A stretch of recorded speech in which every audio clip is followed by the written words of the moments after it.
So mga tol, matapos po nating maibalita sa previous vlog natin ang pagbisita ni Excellency Turki Al-Alsik ng Saudi Arabia sa bansang Japan kahapon, kung saan nakipagkita po siya sa tinaguriang monster ng Japan na si Naoya Inoue. Bagamat wala pong inahayag sa caption ni Turki Al-Alsik kung ano ang pinag-usapan nila ni Inoue, iniisip ng mga boxing fans mga tol na mukhang pinag-uusapan na daw nila dyan ang potensyal na laban ni Inoue at ni Gervonta Tank Davis. Kung matatandaan kasi natin mga tol, nabanggit ni Turki Al-Alsik na gusto niyang maganap ang mega fight sa pagitan ni Gervonta Tank Davis versus Inoue. Kaya siguro yan po ngayon ang iniisip ng mga fans na baka pinag-uusapan na daw ang potensyal na laban ni Inoue at Tank Davis. Habang ang mga fans naman ni former 3 Division World Champion General Casimero, iniisip naman na baka daw si Casimero versus Inoue na ang pinag-uusapan nila. Ayon sa mga fans ni Casimero mga tol, nabanggit daw kasi ni Coach Jason Casimero pagkatapos talunin ni Cuadro Alas itong si Saul Sanchez noong October 13 sa Japan,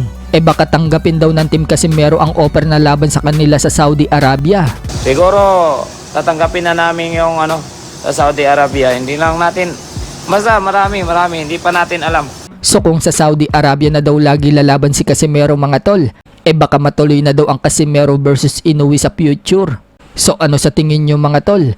Inoue versus Tank Davis nga ba yan? O Casimero versus Inoue? Pero sa ngayon mga tol, mukhang hindi papalag itong si Inoue kay Casimero dahil nakapagbitaw na ng salita ang promoter ni Inoue na hindi na daw mangyayari ang laban ng Casimero versus Inoue. Pero malay natin mga tol, matuloy pa rin ang Inoue versus Casimero. Umaandar ang panahon. Malay natin, magbago pa ang isip ng promoter ni Naoya Inoue. Maging nga po ang batikang sports analyst natin dito sa Pinas na si Atty. Ed Tolentino.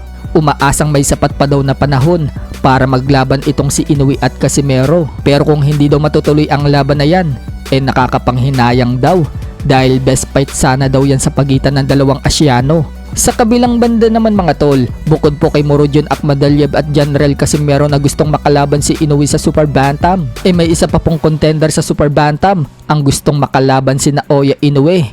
Yan po ay walang iba kundi ang number 1 contender sa WBC na si Mexican David Picasso.